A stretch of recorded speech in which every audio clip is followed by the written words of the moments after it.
everyone, and welcome back to Austin Talks, where today I'm doing a review on Guardians of the Galaxy Vol.3. Now, this movie was beyond what I ever thought it was, and if I was to rank my predictions videos from most unpredictable, I predicted all literally the wrong things, but that doesn't change anything. I still enjoyed this movie. Obviously, yeah, those information videos, those give you an aspect of what you can expect. Gee, I don't see a point in watching that video before you go and see this movie. Just saying. Yeah. But I'm not gonna ramble on too much anymore. Let's just get right into it. Now, I would like to talk about the opening scene of Rocket's origin.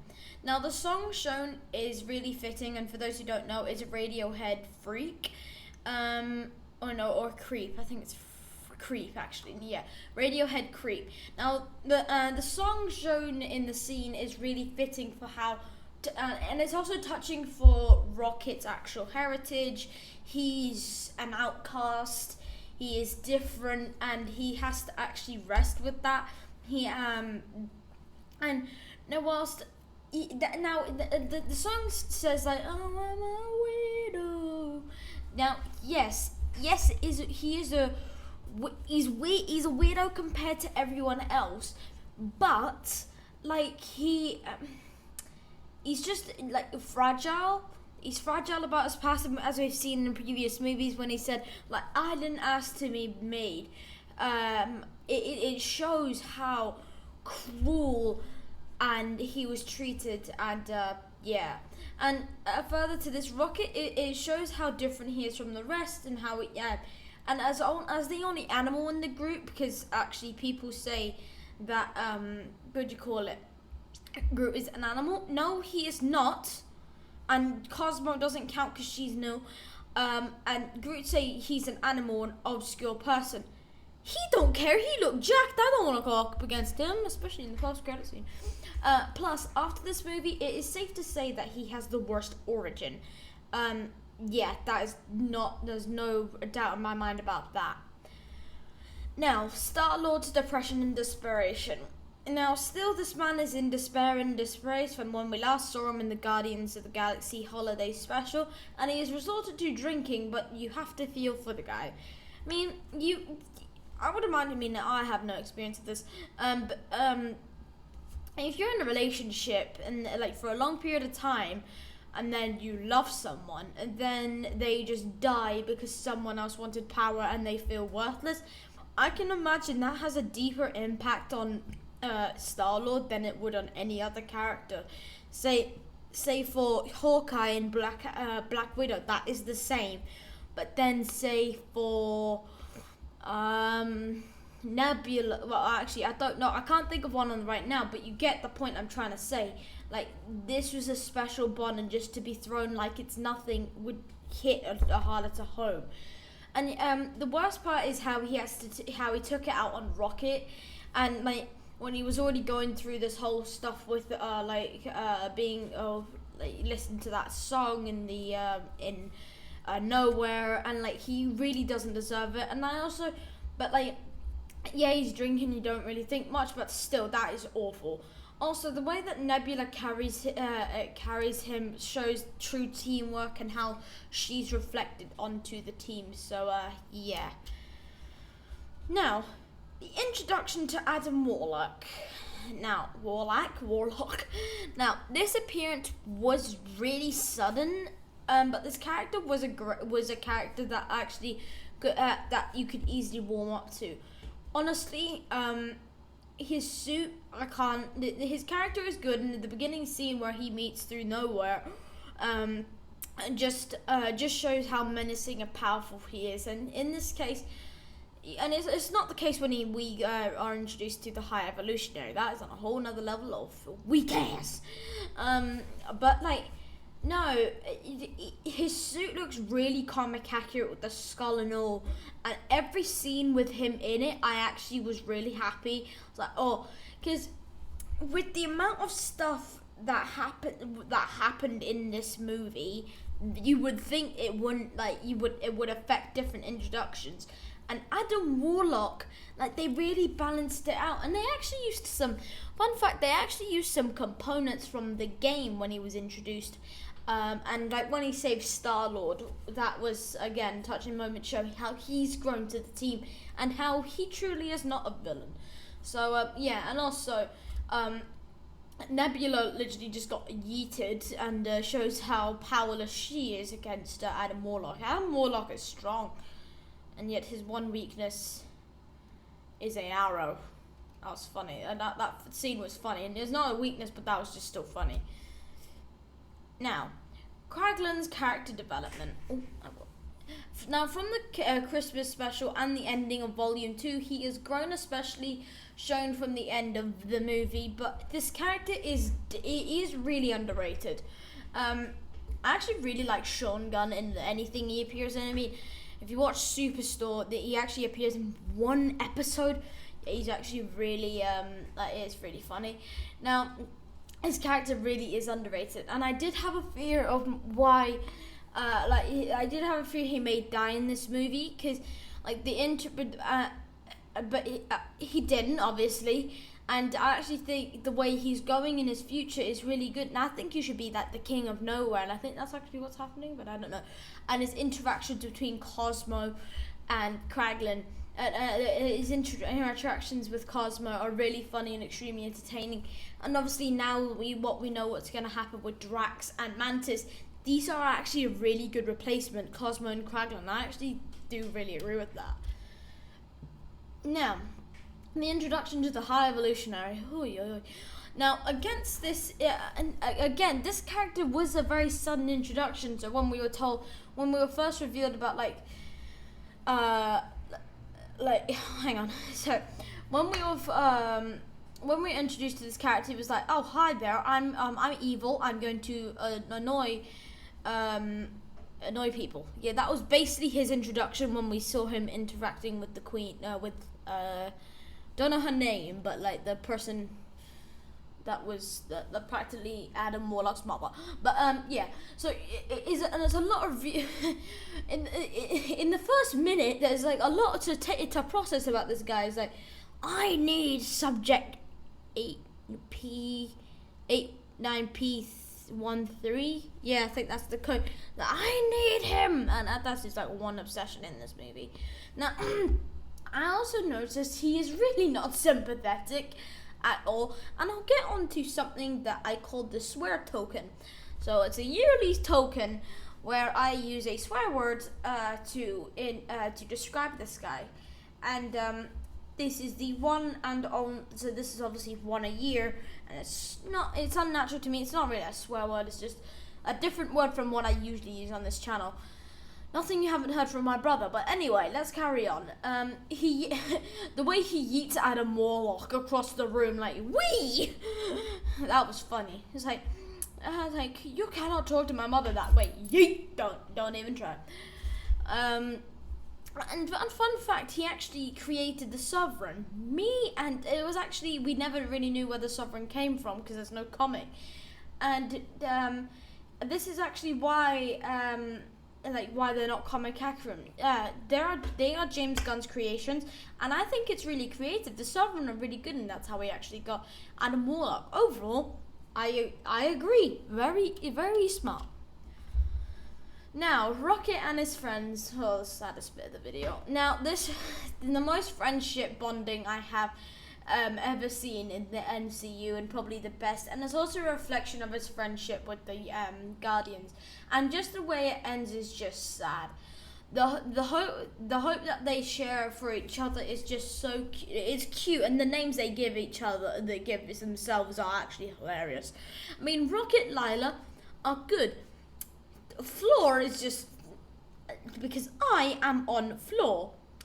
If that were the case for every single person on this earth, I think everyone else should be on a floor, called floor. But anyway, now Teefs and Teefs is funny, and especially like now as much as everyone's got teeth, mine are the most flamboyant. And yes, It's not a lie, they are flamboyant, I can't lie. I don't remember the word he says, but like, yeah, it's funny. And like, the rocket, the scene where he's like shown a rock, like shown outside, and he's doing a calculation. By the way, Rocket is smart, which is why I'll get into another thing in a little bit. But yeah, Rocket got big brain. So clearly the whatever. Like, and so the names, but Teefs is my favorite, but Flora is just right. The Flora is creepy. I'm just gonna come out and say it. Flora is creepy, with the red eyes and then the locked mouth. That is just. But it also shows like how nice they are, but how twisted the High Evolutionary is. And again, I'll get onto him in a little bit. But yeah, this was their friendship was like really nice. Now the movie soundtrack. This will be a minor bit, but as I've already said, I mean, I'm not going to just to sugarcoat it, but it's every movie it gets better. Literally the other day, the trailer song for the movie was being played at my school. Like I don't know what it was during a class, and because there's a load of kids who just do singing in front of the whole school. It was a song singing "Since You've Been Gone," and I was like, why is this? Someone said, why are they singing? I was like, I think that was the second week after this was released. And yeah, and it shows the impact. And also, obviously, we have Radiohead Creep. Whilst the songs are great, the music in some scenes, like the diegetic sounds, big words. The diegetic sounds, I think it's non-diegetic. I think non-diegetic is, I don't know. Anyway, I think it's diegetic, but like the diegetic sounds in the scenes are actually really well used. And another reason I really like these movies, and the music and playlists are what make the franchise. And that's going to be a bit of a big statement saying that, but they do. Like Quill's love for music does make it, and obviously that's seen at the end of the movie. So yes. Now Star-Lord and Gamora, cringe. Now, in this scene where they are talking, the scene where they're talking, and you would think that there would be the tiniest spark of affection, but oh my God, this Gamora shut him down hard.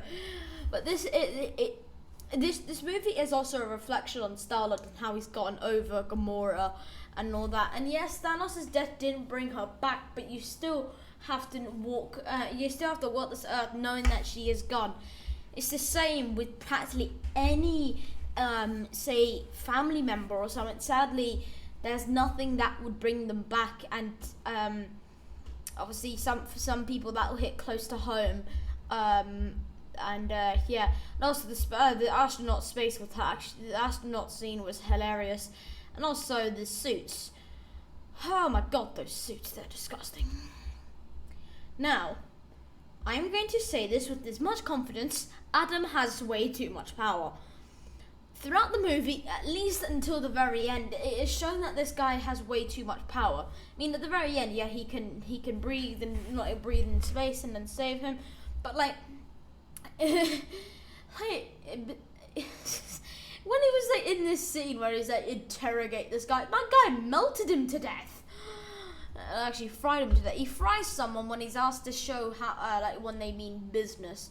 They mean business and just fry the hell out the guy. But okay.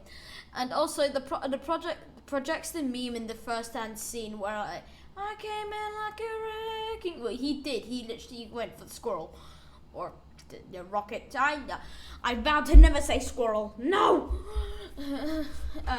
But my guy comes. And it explained that he came out of the cocoon too early. Now, it says here, I say, yeah, no kidding. No. Honestly, I think you should have taken him out way earlier. Because he has way too much power. I mean, his brain cell capacity is just a different situation. But still, he needs to be hazard down. Or at least on his shoulder have a hazardous patch just to know he is an extreme hazard. Now, the Drax and Mantis are a comedy duo. No one can deny this. From the holiday special until now, their interactions with each other are great, with Drax's stupidity mixed with Mantis's clueless common sense. They literally, they complete each other. Honestly, I don't know how these two didn't end up together, but hey, that's for Marvel's mystery. Now, and I was actually really cracking up in the cinema when they were like during a lot of these scenes, like in the scene where in the hive where Mantis seduces the guard for Drax. That actually was hilarious. This is also why I hate the fact that they went separate ways in the final act. That was actually really sad. And to be fair, that it was sad for everyone. And I don't know. Like, I mean, I understand a lot of movies take a lot of time, but I now know why. Because they keep on laughing, especially with this. Damn. Now, here we are. The High Evolutionary is a psychopathic asshole. Now, I don't say any of these words really on the channel, but like obviously, High Evolutionary is a special case. I sat through the whole movie thinking this, and I wanted to say it on my channel, but I didn't know how to say it. Obviously, I had different words, but some may not have been said. So obviously, I finalized with the people who helped me on with this channel that this would be a safe word. Now I'm going to start introducing something called the swear token. Well, I've already said this, and that is and this is what I'm using it for. So I use one every year. I probably won't use it often, but in special cases, this is the one I will use. Now this guy is the biggest egoistic. Egotistic or egoistic? I don't know. Yeah, I think it's egotistic. This guy's the biggest egotistic asshole. He thinks everything is revolved around him, and I can say that for a few people in my that I know. But now he thinks about himself, and when he says when he's asked why wouldn't you take them to the world? How much? My guy, the rocket helped him. We had a psychopathic turtle.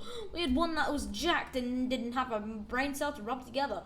But he helped him with the math and then everything, and then it's like, no, we're just gonna kill you and incinerate them. Like, how? What? Yeah. I mean, don't get me wrong. He created a great civilization. Then he said, this civilization is weak. I'm just gonna go and burn the whole planet. Like, who the hell thinks like that? Like, oh my god. I mean, I've got not much to say other than this guy. I know that. Also, why did they go for this guy? Why did they go for this design? There was recently a lot of recent concept arts released, and some of them look so comic accurate. It was actually brilliant. But then this is the one they go with. Are you kidding me? Why? Why? Anyway, welcome to Counter Earth, everyone. Your destination stops here.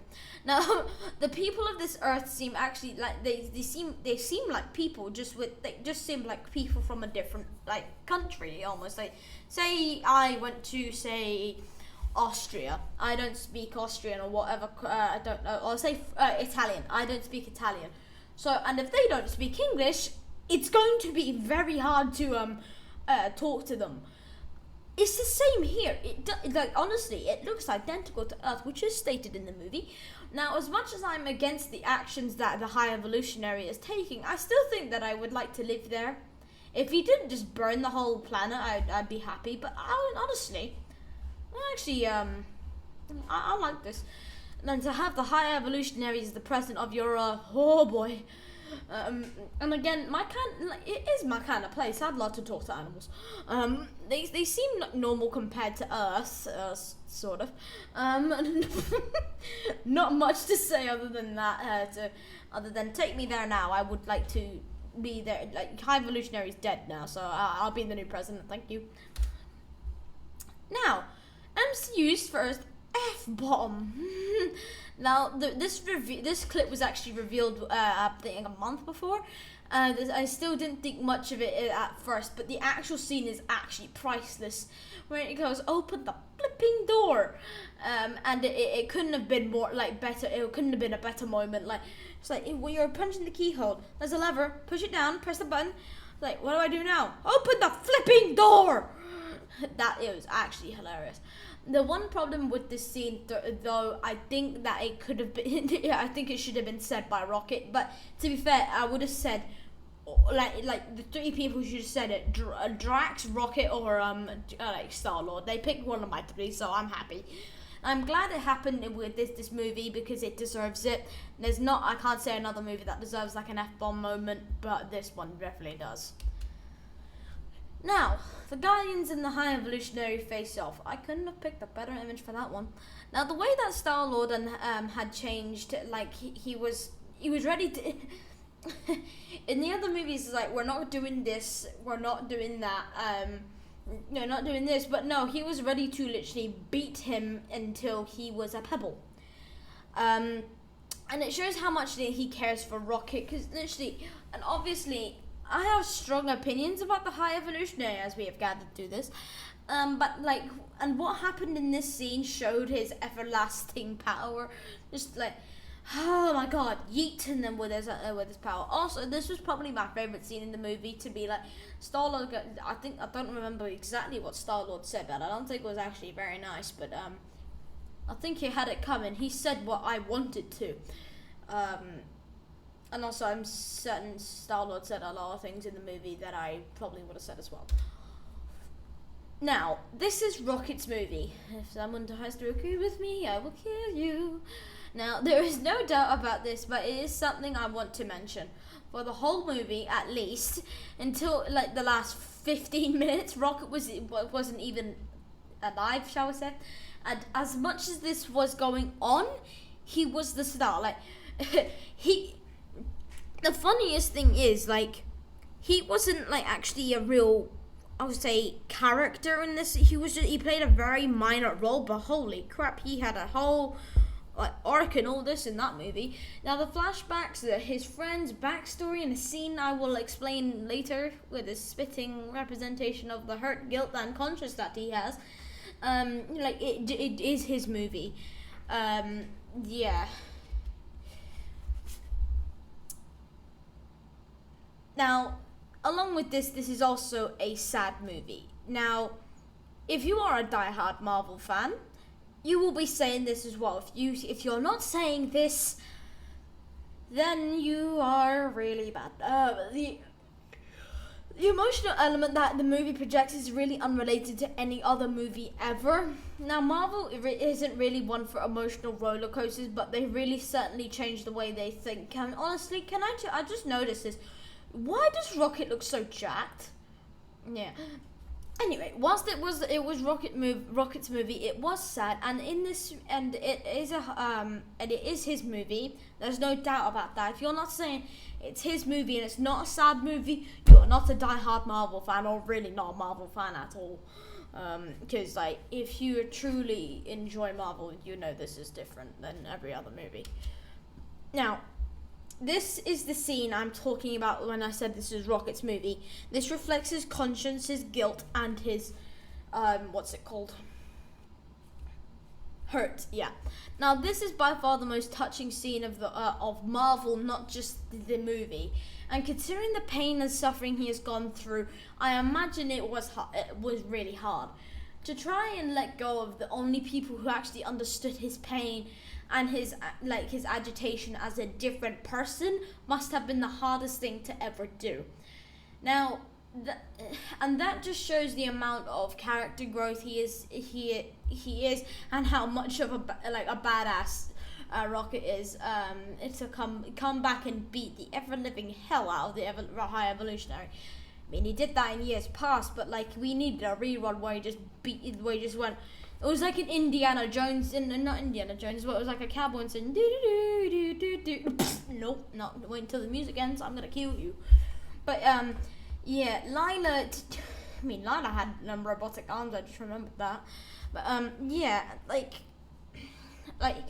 yeah, he is a badass, there's no doubt in my mind about that. Rocket is my favorite character of all. Now, yeah, the High Evolutionary's death. I thought that's it, the High Evolutionary for a second. Now, the reveal of this guy's face made me feel great. I mean, made me throw up, but not made me throw up. I looked at his face. I was like, what the hell happened to you? Rocket and Herbert got what they both deserved. Herbert deserved his death, and Rocket deserved to see his death. And it was big of Rocket to not kill him in the moment. I think he actually knew he was just about to die. He was like, I'm gonna look like the bigger person, when ultimately he's going to die anyway. Now throughout the movie, I keep looking at this clip on I kept on looking at the clip on his head, and then it was revealed to be a face mask that he wore. It made sense. I was like, what happened to his hair? And then I would imagine that got scratched off as well. And he says, when High Evolution is like, I gave you what you wanted. Oh, that was funny. Now, my favourite characters. I mean it when I say this. The Rocket Raccoon has been my favourite Guardian since day one. Now that he is running New Guardian, he is running the New Guardians, I think this is the perfect honourable action towards the character. Also, Adam Warlock is quite underrated in this movie. I've seen reviews and it's like, oh, this character is so stupid and he's not really good. My guy, Will Poulter went through efforts to get him to play this character, and please, I would like to see him in more projects. And I hope to see him in future future movies. He is more shown upon. But I love this character in this movie. I agree with that. I wrote that. Yeah, I stand by that. And I'll get to more onto his own character arc in another video, the post-credit scene video. So yeah. Now, yep. You can read that as you please. Now, the film rating. Now, 10 out of 10. Easy. I don't give this out much. Actually, I don't give this out at all. But I mean it. This movie was by far the best Marvel movie I've ever seen. I can't wait until it comes out on streaming services. Then I could just keep on watching it and watching it and watching it. And I know this may seem strong to a lot of diehard Marvel fans, but this was better than Endgame. I mean, we knew what was coming in Endgame. If Thanos was going to get beat, and then everyone would come back. I mean, you can't have that many people die, and then, you either have an actual corpse, or they're not dead. So, yeah. He, better than Endgame. Easy. Oh, fan theories, yeah. I've never sounded so excited in my life. Now, Nebula is a menacing character, and I think her role in the Guardians is underused, and I think she won't work at the Children's Society for long. In recent news for the Thunderbolts, I have a theory that she will be a member. Ooh, that's new. I say this because there is a villain relating to every hero, except the Guardians, and Nebula would be great. Huh? That last sentence did make sense. I mean, she is a hero, so is Yelena. And she ain't a villain. She was a villain, but still, yeah, I'd like to see her in the Thunderbolts, because then it would be something extraterrestrial and all that. It is explained in this movie that Drax actually doesn't know what happened to his family, especially his daughter, and I have a theory she's joined the Black Order. Hang on, we talking about the daughter or the flippin' wife? What, huh? I think about it all.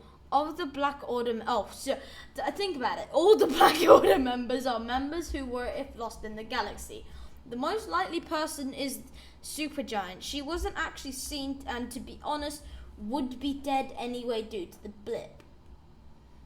No, not necessarily. She could just be she could still be Supergiant, just not a part of the Black Order. Now, again, I would actually like to see that. Or, my own theory, Nebula is Supergiant. That'd be cool to see. Yeah, I just hit my arm off the table. That was painful. Now, the confusion in how Groot could take it in the end, I think, is a simple explanation. Oh, hit me, the boy. Groot has been influenced by the rest of the team and can understand English because of them. Also, the magic inside of him will be similar to Doctor Strange's, hence why he is going so fast, and so Doctor Strange is why he can talk and grow fast. What? Didn't you just say he was influenced? Oh my god, that hurt my brain so. Oh my god. Right. Number 3 is number 3. This is brutal. I'll put the Nebula Theory in number 2, and then the Black Order in number 1. I would love to see Supergiant in the MCU. That'd be great. Yeah, I stand by that. They're cool. Right, everyone, I hope you all enjoyed today's video. I enjoyed making this video, and honestly, do go and check this video. Do go and check this movie out when you have the chance. I did leave it a bit late so everyone could have a chance to go and see it, and etc. So, everyone, I hope you all have a great day. Oh, wait, hang on, something to say. Right, with my... so, I released my predictions video for Spider-Man and the Spider-Verse, because I thought I would be able to see it on June the 1st, even with the exams and all that, but that's a Friday anyway.